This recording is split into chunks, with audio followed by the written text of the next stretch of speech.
ஒரு நிமிஷம். மும்பையில் ஒரு ஸ்கூல் பிரின்சிபல் தன்னோட ஒய்ஃபையும் தன்னோட பசங்களையும் கொன்னுட்டு அவரும் சூசைட் பண்ணியிருக்காரு. என்ன ரீசன்னு பார்த்தீங்கன்னா, ட்ரேடிங்கில் அவருக்கு 1.8 crore லாஸ் ஆயிருக்கு. வட்டிக்கு கடன் வாங்கி ட்ரேட் பண்ணியிருக்காரு. ஸோ அந்த பணமும் போனதுனால தான் அவருக்கு என்ன பண்ணதுன்னு தெரியாமல் சூசைட் பண்ணிக்கிட்டார். இதே மிஸ்டேக்கு தான் நம்ம மோஸ்ட் ஆஃப் த பீப்புள் வந்து பண்ணிக்கிட்டே இருக்காங்க. So please don't do it. உங்களுக்கு ட்ரேடிங் பண்ணணும்னா ஸோ இந்த 5 விஷயத்த மட்டும் பண்ணாதீங்க. 1. So never borrow money. கடன் வாங்கி ட்ரேட் பண்ணாதீங்க.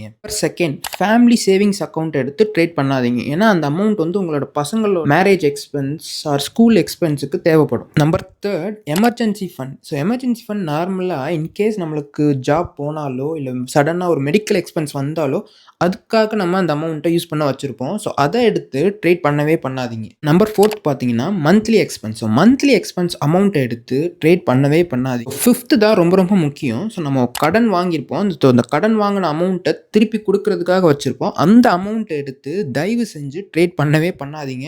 ஏன்னா அது ஒரு அடிஷ்னல் இன்ட்ரெஸ்ட்டாக மாறிடும். ஸோ ஃபினான்ஷியல் பர்டன் ரொம்ப அதிகமாகும். So please avoid.